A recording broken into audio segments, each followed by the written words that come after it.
Background മ്യൂസിക്കൊക്കെ ഞാൻ തന്നെ ഇട്ടു. മക്കളെ, ഇതാണ് മിറാക്കിൾ ഫ്രൂട്ട്. ഞാൻ ആദ്യമായിട്ട് ഇത് ട്രൈ ചെയ്യാൻ പോവാണ്. കുറേ വീഡിയോസിലൊക്കെ കേട്ടിട്ടുണ്ട്, കണ്ടിട്ടുണ്ട്.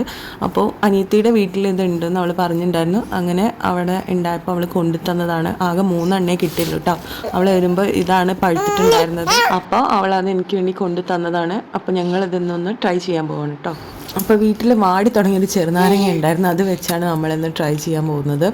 ആദ്യം തന്നെ ചെറുനാരങ്ങ ടേസ്റ്റ് ചെയ്ത് നോക്കിയപ്പോൾ നല്ല പുളിയാണ്. അപ്പോൾ കുട്ടികൾക്കൊക്കെ കൊടുത്തിട്ടുണ്ടായിരുന്നു, 2 പേർക്കും കൊടുത്തു. അത് കഴിഞ്ഞിട്ട് ഈ മിറാക്കിൾ ഫ്രൂട്ട് കഴിക്കാൻ കൊടുത്തു. ടംബുവിന് കൊടുത്തപ്പോൾ തന്നെ അവൾ ചവച്ചരച്ച് കഴിക്കുകയാണ് ചെയ്തത്. ഋതിമോൾക്ക് അറിയാം കേട്ടോ, അവളുടെ വീട്ടിലാണുള്ളത്. അപ്പോൾ അവൾ അത് ഇങ്ങനെ അതിൻ്റെ ഫ്ലഷൊക്കെ ഇങ്ങനെ സെപ്പറേറ്റ് ചെയ്ത് കഴിക്കുകയാണ് ചെയ്തത്. അത് കഴിഞ്ഞ് ഞാൻ കഴിച്ചു നോക്കി. ഇത് ശരിക്കും പറഞ്ഞാൽ ഇതൊരു റംബുട്ടാൻ്റെ ചെറിയ പോലെ അങ്ങനെയാണ് തോന്നിയത് കേട്ടോ. അപ്പോൾ ഇത് അധികം പഴുക്കാത്തോണ്ട് ചെറിയൊരു പുളി ഉണ്ടായിരുന്നു.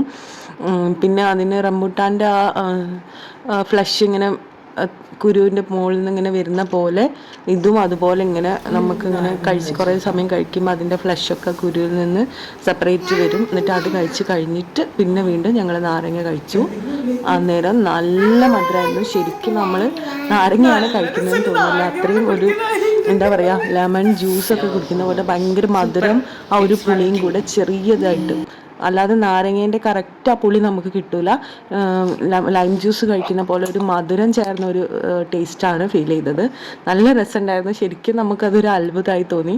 ആദ്യം നാരങ്ങ കഴിച്ച ആ ഒരു ടേസ്റ്റും പിന്നെ ഇത് കഴിച്ചിട്ട് നാരങ്ങ കഴിക്കുമ്പോൾ ആ ഡിഫറൻസ് നമുക്ക് ശരിക്കും മനസ്സിലാക്കാൻ പറ്റിയിട്ടുണ്ടായിരുന്നു. ശരിക്കും ഇതൊരു മിറാക്കിൾ തന്നെയാണ് കേട്ടോ. ശരിക്കും മിറാക്കിൾ ഫ്രൂട്ട് തന്നെയാണ്. അടിപൊളിയായിട്ടുണ്ട് സാധനം.